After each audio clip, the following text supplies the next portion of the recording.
Hello दोस्तों, जय हिंद, वंदे मातरम। कैसे हो दोस्तों?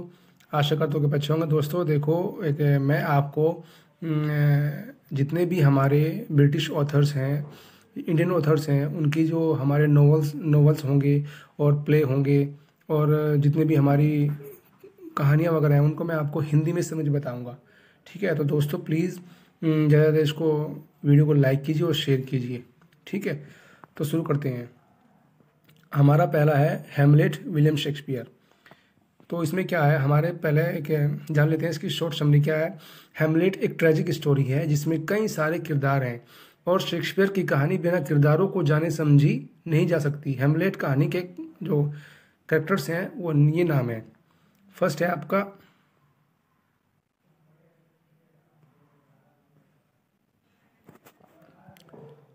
King Hamlet. तो किंग हैमलेट क्या है? डेनमार्क का राजा। ओके, नेक्स्ट है आपका प्रिंस हैमलेट। ये डेनमार्क का राजकुमार, यानी कि वो प्रिंस जो किंग हैमलेट है इसका बेटा है ये प्रिंस हैमलेट। नेक्स्ट है क्लोडियस, ये हैमलेट का चाचा और इस कहानी का दुश्मन है, यानी कि इस कहानी का विलन है। नेक्स्ट है गर्ट्रूड, ये इसकी हैमलेट की मम्मी है। नेक्स्ट है पोलोनस, ये राज्य का दरबारी है। इसका ओफिलिया, ये पोलोनियस की बेटी और हैमलेट की प्रेमिका है और लार्टीज की बहन है। उसके बाद लर्टीज क्या, ओफिलिया का भाई है और पोलोनस का बेटा है। नेक्स्ट है होरेशियो। होरेशियो क्या है? हैमलेट का दोस्त है। तो दोस्तों ये आपका हो गया कैरेक्टर्स। अब हम उस कहानी पे चलते हैं। कहानी इस तरह की है। डेनमार्क के राजकुमार का नाम हैमलेट था। डेनमार्क में यह बातें चल रही थी कि डेनमार्क के राजा और हैमलेट के पिता की सांप के काटने से मृत्यु हो गई है। डेनमार्क के राजा के मरने के बाद हैमलेट की मां ने राजा के भाई क्लोडियस से शादी कर ली। पर कुछ दिनों बाद लोगों के बीच किले के पास एक भूत भटकने की अफवाह फैलने लगी। डेनमार्क के किले पर भटकते भूत को महल के सैनिकों ने देखा था। सबका यही कहना था कि वह भूत महल के राजा हैमलेट का है। सैनिकों ने इस भूत के बारे में होरेशियो को बताया। होरेशियो जो कि हैमलेट का फ्रेंड था। होरेशियो एक अच्छा स्कॉलर और हैमलेट का दोस्त था।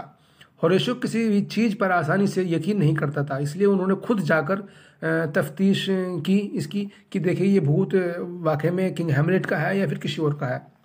तो होरेशियो महल के किले के पास गया। होरेशियो को भी वह भूत दिखाई दिया और भूत को देखकर वो समझ गए कि यह भूत राजा का ही भूत है। अब यह बात जानने के बाद होरेशियो ने यह बात हैमलेट को बताई और दोनों राजा के भूत से मिलने के लिए गए। पास जाकर राजा के भूत ने हैमलेट को बताया कि वे सांप के काटने से नहीं मरे हैं, बल्कि उन्हें तो उनके भाई क्लोडियस ने विष देकर मारा था, यानी कि तुम्हारी माँ गट्रूड के साथ मिलकर मुझे मारा है। अब राजा के भूत ने हैमलेट को कहा कि तुम्हें मेरी मौत का बदला लेना होगा। हैमलेट तुम्हें मेरी मौत का बदला लेना होगा, तुम्हें मेरी मौत का बदला जरूर लेना होगा। यह कहते कहते भूत गायब हो गया। अब क्या हुआ, अपने पिता के भूत की ये बातें सुनकर हैमलेट को बहुत बुरा लग रहा था और उसे बहुत तेज गुस्सा भी आया। गुस्से में हैमलेट ने प्रण लिया कि वह अपने पिता की मौत का बदला जरूर लेगा।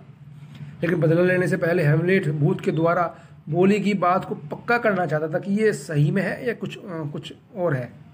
इसलिए हैमलेट ने पागल होने का नाटक शुरू कर दिया या कुछ ऐसी एक्टिविटी करने लगा जिससे लोग समझे कि ये पागल हो गया है।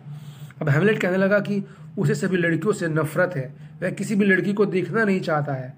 हैमलेट ने सुसाइड करने की भी कोशिश की। उनकी इस हालत को देखकर सभी लोग परेशान हो गए। हैमलेट की मां को अपने बेटे की इस हालत को देखकर काफी बुरा लग रहा था। पोलोनस को लग रहा था कि हैमलेट की इस हालत की जिम्मेदार उनकी बेटी ओफिलिया है। इसलिए हैमलेट की हालत के बारे में और जानने के लिए पोलोनस ने उनके ऊपर निगरानी रखना शुरू कर दिया। पोलोनस के साथ साथ राजा और रानी ने भी हैमलेट के बारे में जानने के लिए उनके पीछे उनके दो दोस्तों को लगा दिया, यानी ये रोसेनक्रेंट्ज एंड गिल्डेस्टर्न है, ये दो दोस्त हैं। अब पागलपन का ड्रामा करते हुए हैमलेट ने राजा के दरबार में एक नाटक पेश किया, यानी कि उसने क्या कहा, एक माउस ट्रैप का नाम का एक नाटक है। उन्होंने उस चीज़ को हैमलेट ने जो क्लोडियस है उसके सामने उसके दरबार में पेश किया कि एक मैं नाटक पेश करना चाहता हूँ। अब हैमलेट के मन में यह बात थी कि वह इस चीज़ से पक्का हो जाएगा कि मेरे पिता को चाचा ने मारा है या नहीं मारा है। अब हेमलेट ने राजा के दरबार में नाटक पेश किया था। इस नाटक में उन्होंने दिखाया कि किस तरह राजा के भाई ने राजा को विष देकर मारा था, लेकिन सबको यही बताया गया है कि राजा सांप के जहर से मरे थे। अब यह नाटक को देखकर क्लॉडियस को पछतावा हो रहा था, जिसके कारण वह अपनी पत्नी के साथ दरबार छोड़कर चले गए थे। अब उन्हें जब लगा कि उनकी पोल सामने खुल गई है तो वो घबरा गई और वो दरबार छोड़कर चले गए। राजा को ऐसे जाते देखकर हेमलेट समझ चुके थे कि जो कहानी भूत ने बताई थी वह कहानी सच में है। अपने पिता की मृत्यु की असलियत जानकर हेमलेट को बहुत गुस्सा आ रहा था। गुस्से में हेमलेट डेनमार्क की रानी यानी कि अपनी माँ के पास गए और बातें करने लगे। हेमलेट को अपनी माँ के ऊपर बहुत गुस्सा आया कि उन्होंने अपने पति के हत्यारे से ही शादी कर ली। हेमलेट ने अपनी माँ को बहुत खरी खोटी सुनाई। हेमलेट इतना ज़्यादा गुस्सा था कि उसकी माँ को लग रहा था कि कहीं वह उन्हें मार ही न दे। इस बातचीत के दौरान हेमलेट को कमरे में अचानक पर्दे हिलने की आवाज़ सुनाई दी, तो उन्हें लगा कि कोई और नहीं बल्कि क्लॉडियस है। हेमलेट ने बिना कुछ सोचे समझे अपनी तलवार निकाली और पर्दे के पीछे छिपे व्यक्ति के आर पार कर दिया। जब पर्दे के पीछे वह व्यक्ति बाहर आया तब हेमलेट को पता चला कि वह व्यक्ति क्लॉडियस नहीं बल्कि पोलुनस है। पोलुनस को इस हाल में देखकर हेमलेट को काफ़ी बुरा लग रहा था, लेकिन जो भी हो उनके हाथों से एक इंसान की मौत हो चुकी थी। पर डेनमार्क का कानून काफ़ी सख्त था, इसलिए हेमलेट को इस राजा से बचाने के लिए क्लॉडियस ने हेमलेट को इंग्लैंड भेजने का निश्चय किया, सजा से बचने के लिए, जहां उन्होंने पहले ही अपने आदमियों को संदेश दे रखा था कि हेमलेट को वहां पर मार दे।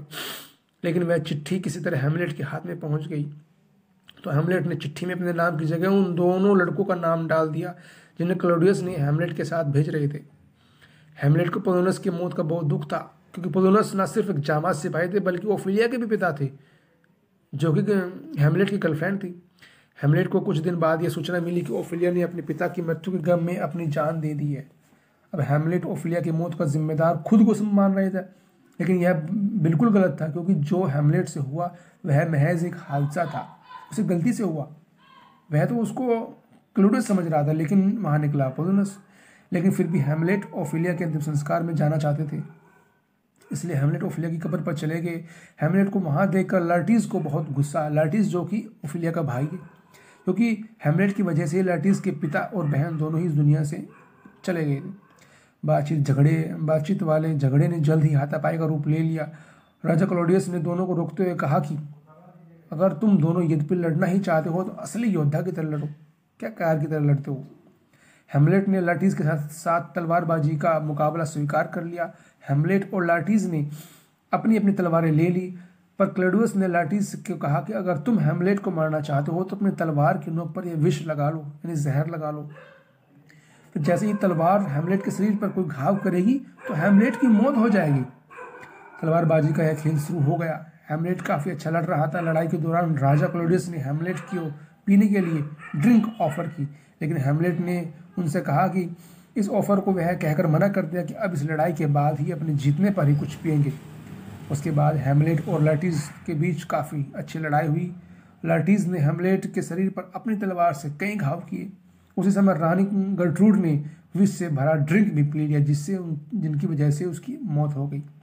रानी को इस तरह मरते देखकर हेमलेट सब समझ चुके थे और उन्होंने लार्टिस को उसी की तलवार से मार दिया और फिर उसी तलवार से राजा क्लॉडियस को भी मार दिया।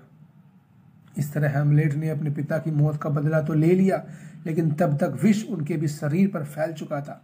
अपने दोस्त हेमलेट को इस तरह मरते देखकर होरेशियो ने खुद भी मरने का फैसला किया, लेकिन हेमलेट ने उन्हें यह कहकर रोक दिया कि उसे दुनिया को बताना होगा कि हेमलेट और राजा के साथ क्या हुआ था। इस तरह अपने पिता की मौत का बदला लेते हुए हेमलेट की मौत हो गई। शेक्सपियर द्वारा लिखे गए इस नाटक हेमलेट का एक दुखद और ट्रेजिक अंत हुआ। जय हिंद, जय भारत। प्लीज़ दोस्तों, कहानी अच्छी लगी तो इसको प्लीज़ सब्सक्राइब करें और शेयर कीजिए। जय हिंद। अगली कहानी लेकर जल्दी प्रस्तुत होंगे आपके सामने।